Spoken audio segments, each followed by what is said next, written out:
اس وقت ہم موجود ہیں مسجد قبلتین کے اندر، اور اس مسجد کی خصوصیت یہ ہے، میں آپ کو بتا دوں، آپ اس مسجد کا نام ہے قبلتین، دو قبلوں والی مسجد۔ وہ تو ساری مسجد دو قبلوں والی ہیں، کیونکہ اللہ کے نبی صلی اللہ علیہ وسلم کو جب نبوت ملی تو سب سے پہلا قبلہ مسلمانوں کا مسجد اقصی قرار دیا گیا، اور تاریخ میں آتا ہے، مفسرین نے یہ لکھا ہے کہ 17 مہینوں تک اللہ کے نبی صلی اللہ علیہ وسلم نے مسجد اقصی کی جانب رخ کر کے نماز پڑھی۔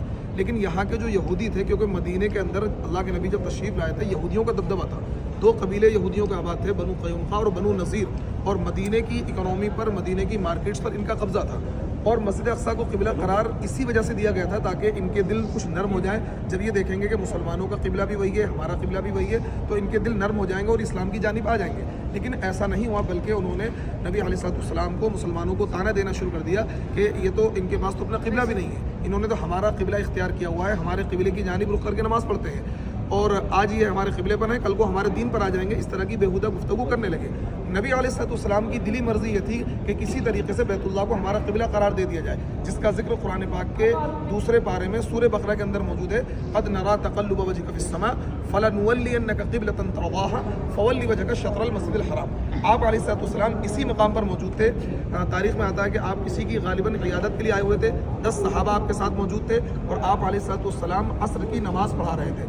عصر کی نماز پڑھتے پڑھتے اس وقت نماز میں ادھر ادھر دیکھنا جائز تھا، اللہ کے نبی صلی اللہ علیہ وسلم آسمان کی جانب دیکھ رہے تھے اور اس بات کا انتظار کر رہے تھے، دل میں یہ مطلب ایک تمنا تھی کہ کسی طریقے سے وحی آ جائے اور ہمارا قبلہ تبدیل ہو جائے، جس کا ذکر خود اللہ تعالیٰ نے کیا ہے، قد نرا تقلب وجهك في السماء، کہ ہم دیکھ رہے ہیں کہ آپ اپنی نگاہوں کو آسمان کی جانب اٹھا رہے ہیں۔ فلنولینک قبلۃ ترضاها، آج سے ہم نے آپ کے قبلے کو تبدیل کر دیا ہے جس قبلے سے آپ خود راضی ہیں۔ فولی وجهك شطر المسجد الحرام، آپ اپنے قبلے کو، اپنے چہرے کو، اپنے رخ کو مسجد حرام کی جانب پھیر لیں۔ تو تاریخ میں لکھا ہے کہ آپ نماز عصر کی ادا کر رہے تھے، 2 رکعت نماز ادا کر چکے تھے، اور اس طریقے سے آپ نے اپنے قبلے کو پھیر لیا۔